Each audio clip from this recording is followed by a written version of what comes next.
Well, hey neighbors, and welcome to part 2 of how to rebuild your carburetor for your STIHL ms200t. I tried to take the phone off the mount, and apparently pushing the volume button stops the video. I'm so sorry. I'll include a link to this video in part 1, and vice versa, because I'm not going to even try to say I'll merge them right now, because I know I won't try. Because I've already deleted the software from my phone. It fails every time. The videos come out choppy. So I've had my carburetor through an ultrasonic bath. I showed you how to take it apart, not very hard. And now we're going to take our carb parts cleaner. I like Gum Out. It's definitely a good brand. I don't get paid for this shit, neighbors. It's just a good product, and I think it'll make your life better. That's why I tell you about it, damn it. That's what we should do. We shouldn't have to get paid. My channel's not monetized. I just want to make your life better. I'm getting my safety glasses. Make sure you wear safety glasses with this shit, neighbors. Especially if you're spraying a carb. Trust me, you'll shoot your eye out, damn it. Okay, listen. Lots of different jets, okay? Spray here. Look at that. Spray here. Look at that, okay? Very carefully. Push hard. Spray here. Okay, it's going to shoot back at us a little bit, but it's also going to shoot out. See, neighbors? Boom, okay? That's through there. You can also just very gently fill your bowl right here, okay? Like that. And make sure it runs down through. Mine does. No problems. Okay, next. Very carefully. Listen. Very carefully. Point it away from you, damn it. Okay, put it inside your fuel line nozzle. Okay, very carefully. Point it away from you. Okay, next. Go the other way. Right here in this hole. Something's going to shoot back at you. Okay, just do it carefully. This hole is nothing right here. It goes back through there. See that? Okay. Then turn it over. Hold very hard against these two little holes because these fuel flows down through these. You want to make sure you clean them. Hold it very hard and just very carefully. I even look away when I do this part. Safety glasses and look down, look away, whatever. Just very carefully hold it and do a couple of spritzes, quick spritzes. Hear that going in there? That's going inside my carburetor. Yeah, that's why you got to spray those holes. Those are very important, okay? They go behind your Welch plugs and everything. You want to make sure you get all that shit clean. I think on this one, we're pretty much done. Okay, neighbors, we've sprayed everything. Now we're just going to give it a good shake there. Good shake. The stuff evaporates quick, but give it a good shake. Okay. Now, go ahead and get our safety glasses off. I have not verified this carb kit. I don't like these. I don't use this company anymore because they don't label their stuff. I'm looking at the spring. I meant to go inside and verify. The spring does not always look right, but it can be a little bit shorter because of purposes of wear. This one I don't think is worn. This carb is in good condition. And so I'm going to reuse my spring because it's in good condition. And then I'm going to compare the lever and everything, and then we'll check depth and everything after we put our kit in. The most important thing is our diaphragms. Okay. This one's a little creased. I don't like it. I'm not going to use that, neighbors. It'll probably be okay, but it's creased right on a point that makes it dangerous to me. My saw might not work right, and then I'm going to wonder if that's the issue. So let me get another one. Okay, here you go, neighbors. Here's who I use for my carburetor stuff. All right. I got all kinds of springs and stuff in here. I'm going to look, and I'm just going to say, let's see, Zimma. Oh, you know what, neighbors? That's not going to help me because I didn't pull up my part number. So the spring, okay, we're not going to reuse. The spring we're going to reuse.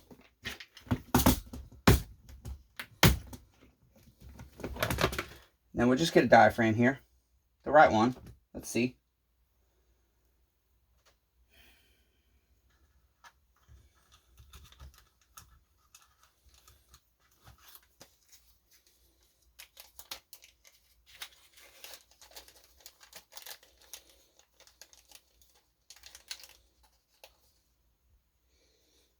Okay, there we go, neighbors. That's what we need. Just that. That's it. That's all we needed. All right. So now we've got to put a spring in, or a screen in. I'm going to use my new screen. Okay. Listen, with your screen, you don't have to sink it all the way in. The important thing is the fuel comes in right here and screens down through your bowl. So you just got to go below that. The top of your screen's just got to be below that little hole right there. Okay, neighbor? It's not hard. Again, you don't have to pay me. You can do this shit yourself. That's why I'm teaching you. Putting myself out of a damn job. Okay, and then I just like to use, make sure it's clean. I usually have one set up. It's just always worked well for me. The end of one of these. Just push that in just a little bit, okay? You don't have to go all the way. Okay, just like that. Just below the hole. There we go. That's perfect. Now, we take on this side. Listen, your diaphragm goes first on this side, okay? It only goes one way. You can see the line up. Okay. Put that on. Then your gasket. Just match your old one. Okay. Then take your cover. Obviously, it only goes one way. Alright, move your throttle out of the way. Whoops. Chainsaw Redeemer does struggle with this sometimes. Put my gasket on here. Be easier. Okay. There we go. And then put your screw in. That's not hard. See?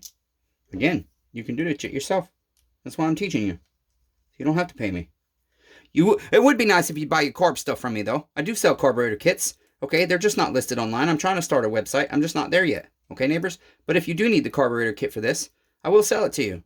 Just comment down below or email smallengineredemption@gmail.com. Let me know what you're working on and what carburetor kit you need. And if I have it, I'll send that shit to you. Okay? You just have to pay me for it. That's all. All right. Now, these come with 2 different diaphragms in them. Notice that? See that? This kit. Look. Ours is this one. Okay? And you can tell this one could work. But guess what, neighbors? We got a 4-screw cover. If that was a 3-screw cover with a little prong right there, then we would use that one. But it's not, so we use this one, okay? On this side, your gasket has to go first, but we've got to put all our little components back in first. So, yeah, see, neighbors, I'm looking at this kit. It's got the wrong needle in it. The diaphragms are right, but the needles are wrong. That's why I'm not going to order from this company anymore. I paid like $5 a piece for these kits. And they were all bad. I ordered a bunch of RB77s from them. This is like 6 months ago. And that's why I'm just trying to use their stuff up. And I'll take all this new stuff. And I know what part numbers they are. And I can put them in my big old kits like this. Okay? I've got... This is why I use CTS. They do me right. They take care of me. Okay? It's very expensive to order this stuff from China, but it's worth it. It's very expensive to buy this much at once, but it's very worth it. And they also sell individual kits, neighbors. Just, I would recommend if they don't have it on Amazon, you get it from me because you're going to pay them a crazy amount for shipping. If they do have it on Amazon, you can probably get it from them the same price you can from me. Just, you're supporting Amazon. Okay? If you buy it from me, I'm going to buy more from CTS. So we're still supporting them. They're good neighbors. They're very kind. They're very professional. I really like their business. They treat me well. They're very nice to me. Okay, I look at that. Why am I putting it through the wrist pin? Because I want to compare everything. I'm looking at it. That is the right one, okay? That's the right one. So we'll use the new stuff. Okay, but I'm not going to use the spring because it's longer. And I don't believe it's the right spring. I never liked the aftermarket springs anyways. I haven't tried... actually, I have used CTS's. Theirs are better. But still, some of their kits come with the wrong spring. That's why I just buy their whole big individual thing. Then I can match my part number. Okay, I put my spring in.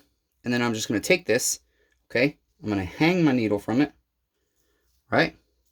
And this needle's in great shape. I don't even really need to replace it. Most of the time, I don't need to replace this stuff. I just do. And that's the reason sometimes I don't, is because it's like, well, I didn't need to. And if it's a lot of extra work for me to go dig this stuff out, stop recording, blah, blah, blah, then I'm just going to take this like this. This is how Chainsaw Redeemer does it, so my needle doesn't fly out. I set my wrist pin where it needs to be, off to one side, and I just shoot for it. And if I miss, I try again. I didn't miss that time. I normally take that screw all the way out, but I thought, let me try it without taking it all the way out. And it worked well. So in the future, I'll probably just leave that with just a couple threads holding it in. Okay, I'll snug that up.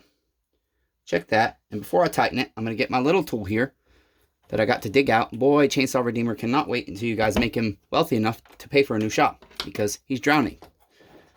All of that just to get a little tool. Okay, this is my Zama one.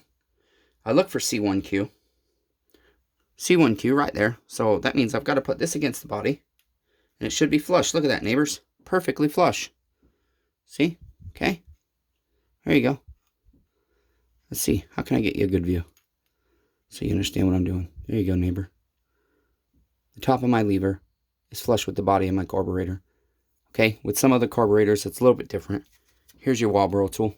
With some of them, it's different. Okay, that one's lower than the other two. You set it on a body like that. Okay, see, it would be bad on this one, but this is not a wall burrow. Okay, neighbors, that's it. Next, set that aside for now. Remember, gasket first. Match your gasket. Remember, this has 2 gaskets in it. You need this one. It goes this way. Sometimes there's 2 little nubbies to hold that. And then your diaphragm. This is your metering diaphragm. And then your cover. Now, very important. Oh, excuse me, neighbors. There's a little pin right here. It's going to go in this hole up here. Okay? That helps you face this. Not all chainsaw carburetors have that. And you've got to look at this port and figure out which way it needs to go. On the 170s, it's got to face a certain way. This one's different. It faces a different way. Okay, neighbor? And then you put your 4 screws in. That's it. I'll go ahead and do that and tighten them down. Okay, as we tighten these down, we're going to go in a crisscross pattern, neighbor, like this. Okay, so I've snugged them all up. I'll snug that one more. A little more on that one. A little more on this one. Just like a tire, a little bit at a time, okay? Back to the original. And I've already done it a little bit, so I'm just going to finalize them right here. I might do one more check after this one, okay? Whoops. Okay, now I'm just going to check them, make sure they're snug and tight. Guten tight without stripping. Okay, I did have to go a little bit more. See, that's why you check everything. Okay, that's it, neighbors. Your carburetor for your STIHL ms200t is now built. Here's our little port. It's going to go on, I believe, that way. That's how it goes, neighbors. Just like that, okay? Simple as that. Boom. Done. In the next video, we're going to go ahead and install this and be done with this damn ms200t. And then I've got to upload all the rest of the footage and get it deleted from the phone so I have more space. Because guess what, neighbors? I've got Jeff's ms250 I've got to do. And I've got 3 028s to build.